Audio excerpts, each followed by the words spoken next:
Important rivers of the Southern Plateau region. The important rivers of the region.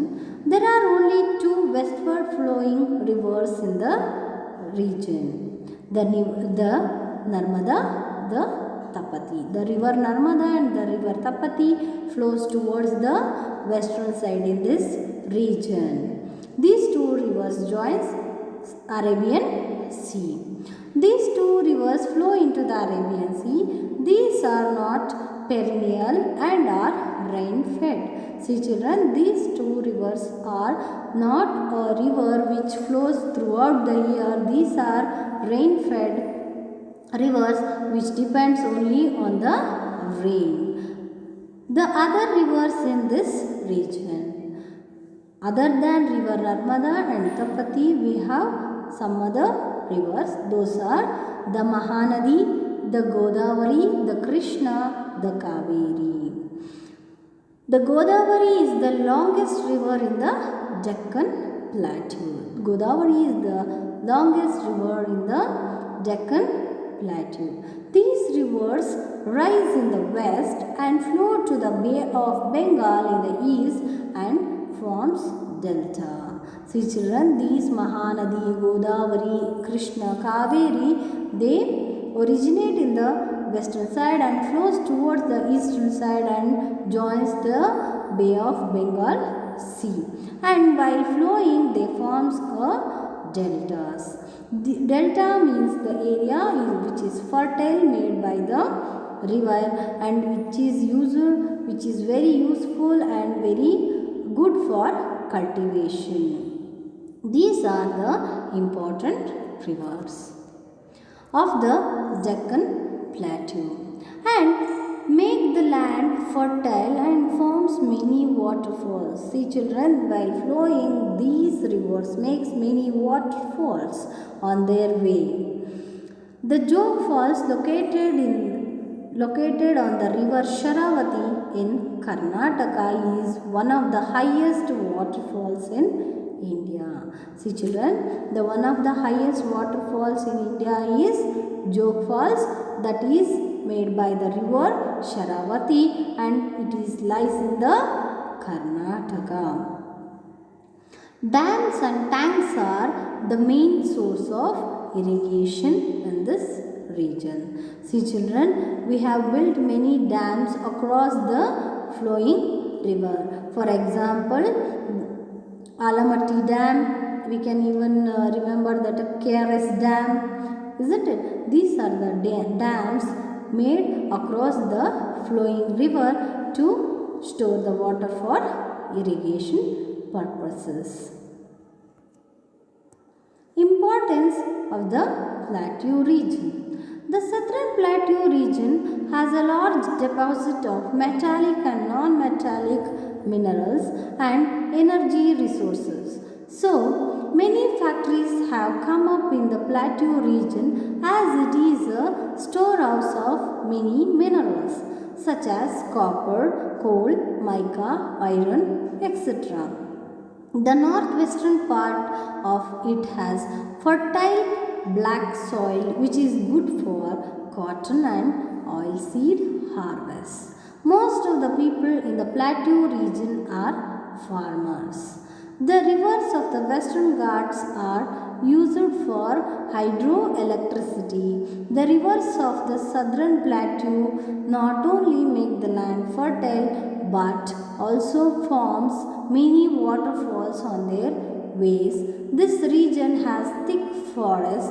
They provide valuable forest products such as fruit, different kind of woods, medicines, etc. There are large tea, coffee, rubber plantation in this region. See children, this Southern Plateau region has a large depositions of metallic and non-metallic minerals which is a raw material for factories to make the to manufacture the products. So as the Southern Plateau is rich in minerals, here the factories have come up and they have made a job opportunities for the people in the southern plateau. And also southern plateau's northwestern part of the southern plateau has a black soil which is very good for cotton and oilseed cropping. So the black soil helps to grow more cotton and oil seeds. And the people here are, most of the people here are farmers. The rivers of the Western Ghats are used for hydroelectricity. See children, as we come to know that while flowing, this rivers makes many joke falls, isn't it? So these rivers, as they make the waterfalls, when the water is dropped from the higher level to the lower level, there we can keep the turbines and we can make electricities. So these ghats rivers are used for hydroelectricity to produce electricity. The electricity produced by the water is called hydroelectricity.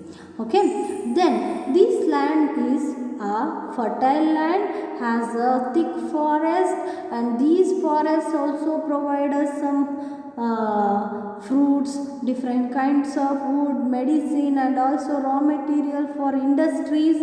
And here we can also see very big tea plantation, coffee plantation, and rubber plantations in the southern plateau region. Climate, soil, and main crops. See children, let us know about the climate, soil, and main crops of the southern plateau.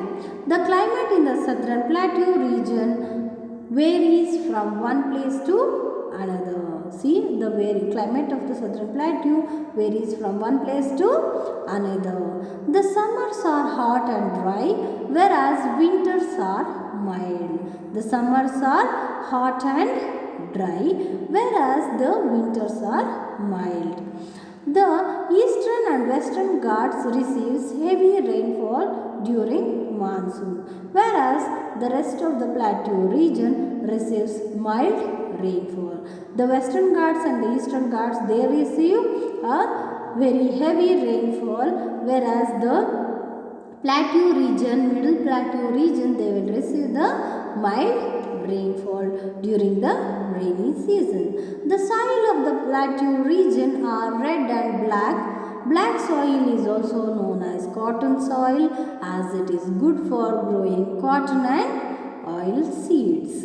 See children, the soil condition of this region is black and red, and the black soil is very good for growing crops. So this black soil is also called as cotton soil. And here black soil, in the black soil, cotton and oil seeds are grown. Groundnut, millets, oil seeds, rice, sugarcane, wheat and cotton are the main crops of the southern plateau region. Groundnut, millets, oil seeds, rice, sugarcane, wheat and cotton are the main crops of the southern plateau region.